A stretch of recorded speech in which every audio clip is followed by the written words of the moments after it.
tentang pembuktian dan daluarsa. A. Pembuktian. Pasal 1865 menjelaskan pembuktian itu pada umumnya ialah setiap orang yang mengaku mempunyai suatu hak atau menunjuk suatu peristiwa untuk meneguhkan haknya itu atau untuk membantah suatu hak orang lain wajib membuktikan adanya hak itu atau kejadian yang dikemukakan itu. Pembuktian merupakan tindakan yang dilakukan oleh para pihak dalam suatu sengketa. Pembuktian ini bertujuan untuk menetapkan hukum yang diantara kedua belah pihak yang menyangkut suatu hak sehingga diperoleh suatu kebenaran yang memiliki nilai kepastian, keadilan, dan kepastian hukum.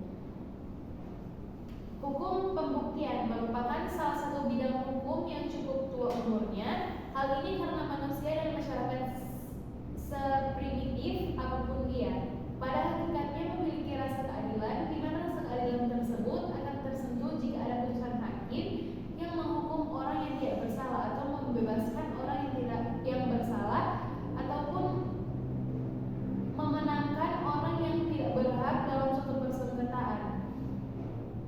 Agar tidak sampai diputuskan secara keliru seperti itu, dalam suatu proses peradilan diperlukan pembuktian. Pembuktian dalam ilmu hukum merupakan suatu proses baik dalam acara perdata, acara pidana maupun acara lainnya, di mana dengan menggunakan alat bukti yang sah dilakukan tindakan dengan prosedur khusus untuk mengetahui apakah suatu fakta atau pernyataan khususnya fakta atau pernyataan yang dipersengketakan di pengadilan yang diajukan dan dinyatakan oleh salah satu pihak dalam proses pengadilan itu benar tidak seperti yang dinyatakan itu.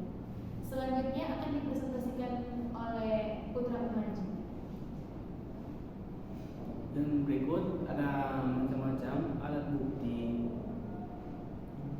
Bukti yang pertama, bukti tertulis.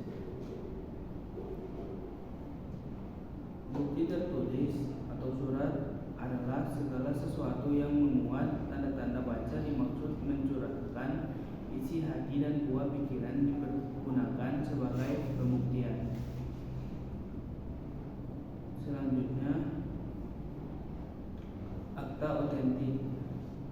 Akta otentik telah ditentukan dalam pasal 1868 KUH Perdata, yakni suatu akta otentik ialah suatu akta yang dibuat dalam bentuk yang ditentukan undang-undang oleh atau di hadapan penjahat umum yang berwenang untuk itu didapat akta itu dibuat. Akta otentik memiliki ciri di mana tata cara penerbitannya telah diatur di dalam peraturan perundang-undangan, seperti halnya sertifikat hak tanah yang diterbitkan oleh BPN. Tentunya pegawai atau penjahat BPN berpedoman dengan peraturan. Ada tahapan dan langkah yang sudah ditetapkan oleh peraturan yang mengikatnya. Binding tidak boleh menyimpang peraturan. Selanjutnya, surat di bawah tangan, yakni suatu akta yang tidak dapat diperlukan sebagai akta otentik baik karena tidak berwenang atau tidak cakapnya pejabat umum yang bersangkutan maupun karena cacat dan bentuknya mempunyai kekuatan sebagai tulisan di bawah tangan bila ditandatangani oleh para pihak. Surat di bawah tangan ini memiliki ciri atau kekhasan tersendiri, berupa bentuknya bebas, perbuatannya tidak harus di hadapan pejabat umum. Yang selanjutnya, surat biasa. Surat biasa dalam beberapa literatur diterangkan sebagai surat yang dalam penulisnya tidak diniatkan atau tidak ditujukan oleh dijadikan bukti baik di depan maupun di luar persidangan, Tetapi jika suatu saat surat itu digunakan sebagai bukti, maka itu bersifat kebetulan saja. Contoh surat menyurat antara dua sahabat yang dipisahkan oleh jarak. Surat seorang anak di perantauan kepada orang tuanya untuk menginformasikan tentang keadaan dan lain-lain. Selanjutnya bukti saksi. Orang yang memberikan keterangan atau kesaksian di depan persidangan mengenai apa yang mereka ketahui, lihat sendiri, dengar sendiri, atau alami sendiri, yang dengan kesaksian itu akan menjadi jelas suatu perkara. Saksi yang dihadirkan di hadapan hakim bertujuan untuk menguatkan peristiwa yang didalilkan di depan persidangan. Jumlah saksi yang dihadirkan dapat minimal 2 orang dewasa dan cakap umum. Keterangan satu saksi di depan persidangan tidak dapat dipercaya sepanjang tidak didukung dengan alat bukti yang lain. Sesuai ketentuan pasal 1905 KUH Perdata yang menyatakan keterangan seorang saksi saja tanpa alat pembuktian lain dalam pengadilan tidak boleh dipercaya. Keterangan saksi-saksi harus mempunyai kolerasi atau hubungan antara keterangan satu dengan yang lainnya. Jangan sampai masing-masing berdiri sendiri, tidak saling menguatkan peristiwa yang diterangkan, dan harus dihindari keterangan saksi yang saling bertolak belakang atau saling berbantahan.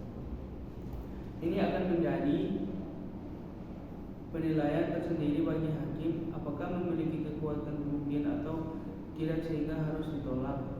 Hakim mempunyai kewenangan untuk itu oleh karena harus sedaya mungkin menghadirkan saksi-saksi yang keterangannya kuat dan saling berkolerasi. Hal itu dapat dilihat dalam pasal 1906 KUH Perdata yang isinya menyatakan jika kesaksian berbagi orang mengenai berbagai peristiwa terlepas suatu sama lain dan masing-masing berdiri sendiri namun menguatkan suatu peristiwa tertentu karena mempunyai kesesuaian dan hubungan satu sama lain, maka hakim menurut keadaan bebas untuk memberikan kekuatan pembuktian kepada kesaksian-kesaksian yang berdiri sendiri.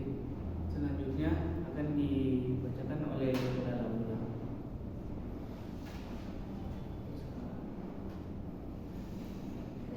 Persangkaan, yaitu alat bukti yang diakui di dalam hukum adalah persangkaan yang dalam pasal 1915 KUH Perdata diberi pengertian, yakni persangkaan ialah kesimpulan yang oleh undang-undang atau oleh hakim ditarik dari suatu peristiwa yang diketahui umum ke arah suatu peristiwa yang tidak diketahui umum.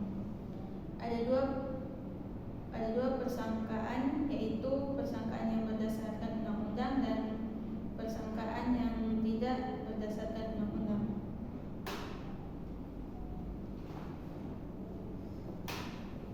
Yang keempat, pengakuan. Menurut Mr. A, Pitlow sebagaimana yang dikutip oleh Teguh Samudera mengemukakan bahwa pengakuan adalah keterangan sepihak dari salah satu pihak dalam satu perkara di mana ia mengakui apa-apa yang dikemukakan oleh pihak lawan.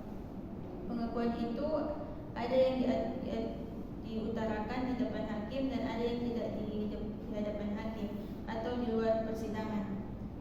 Pengakuan di depan hakim dalam persidangan mempunyai kekuatan pembuktian yang sempurna, baik diungkapkan sendiri maupun melalui seorang kuasa. Hal itu seperti dinyatakan dalam ketentuan pasal 1905 KUH Perdata yang isinya menyatakan pengakuan yang diberikan di depan hakim merupakan suatu bukti yang sempurna terhadap orang yang telah memberikannya, baik sendiri maupun dengan perantara seorang yang diberi kuasa khusus untuk itu. Yang kelima, sumpah. Pengertian sumpah sebagai alat bukti adalah suatu keterangan atau pernyataan yang dikuatkan atas nama Tuhan dengan tujuan yang pertama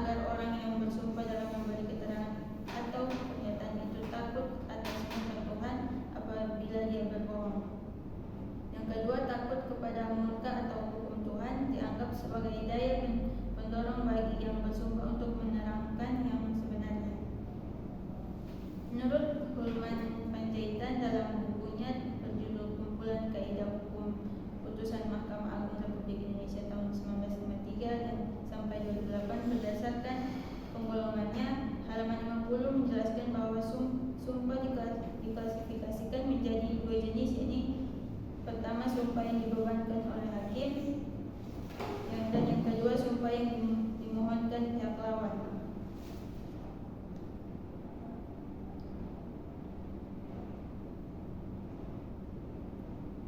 Selanjutnya C.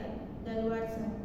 Ketentuan dalam pasal 1963 KUH Perdata merumuskan mengenai daluarsa sebagai suatu alat untuk memperoleh sesuatu, yaitu siapa yang dengan itikat baik dan berdasarkan suatu alasan yang sah memperoleh suatu benda tak bergerak, suatu bunga atau suatu piutang lainnya yang tidak harus dibayar atas dulu, memperoleh hak milik atasnya dengan jalan daluarsa dengan suatu penguasaan selama 20 tahun.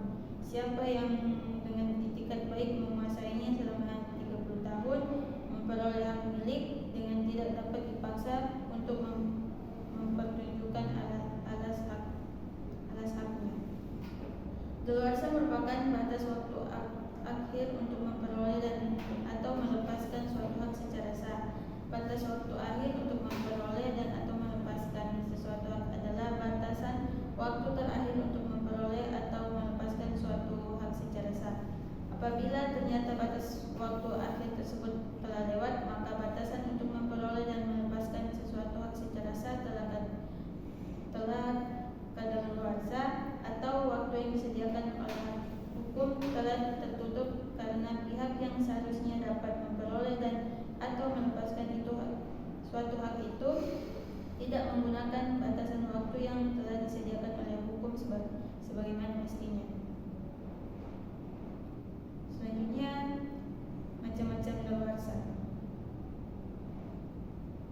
Dalam pasal 1967 KUH Perdata ditentukan bahwa segala tuntutan hukum baik yang bersifat kebendaan maupun bersifat perseorangan hapus karena daluarsa apabila lewat dari 30 tahun. Sedangkan siapa yang menunjukkan adanya daluarsa tidak usah mempertunjukkan alas hak. Lagi pula tidak dapat dianjurkan terhadap suatu tangkisan yang didasarkan pada itikat yang buruk. Satu, daluarsa memperoleh adalah lewat waktu sebagai cara memperoleh hak milik atas suatu benda. Syarat adanya daluarsa ini harus ada itikat baik dari pihak yang menguasai benda tersebut. Yang kedua, daluarsa membebaskan. Daluarsa membebaskan adalah seorang dapat dibebaskan dari suatu penagihan atau tuntutan hukum oleh karena lewat waktu. Oleh undang-undang ditetapkan bahwa dengan lewatnya waktu 30 tahun setiap orang dibebaskan dari semua penagihan atau tuntutan hukum. Ini berarti bila seorang digugat untuk membayar suatu hutang yang sudah lebih dari 30 tahun lamanya, ia dapat menolak gugatan itu dengan hanya mengajukan bahwa ia selama 30 tahun belum pernah menerima tuntutan atau gugatan itu. Pelepasan lewat waktu seperti apa yang dijelaskan pada pasal 1948 KUH Perdata, yaitu pelepasan lewat waktu dapat dilakukan secara tegas atau secara diam-diam. Pelepasan secara diam-diam disimpulkan dari suatu perbuatan yang menimbulkan dugaan bahwa seorang tidak hendak menggunakan suatu hak telah diperolehnya. Satu, dilakukan secara tegas, secara yang melakukan perikatan tidak diperkenankan untuk melepaskan daluarsa sebelum tiba waktunya. Namun apabila ia telah memenuhi syarat-syarat yang ditentukan dan waktu yang telah ditentukan pula, maka ia berhak melepaskan daluarsanya. Yang kedua, dilakukan secara diam-diam. Pelepasan yang dilakukan secara diam-diam ini terjadi karena si pemegang daluarsa tidak ingin mempergunakan haknya dalam sebuah perikatan.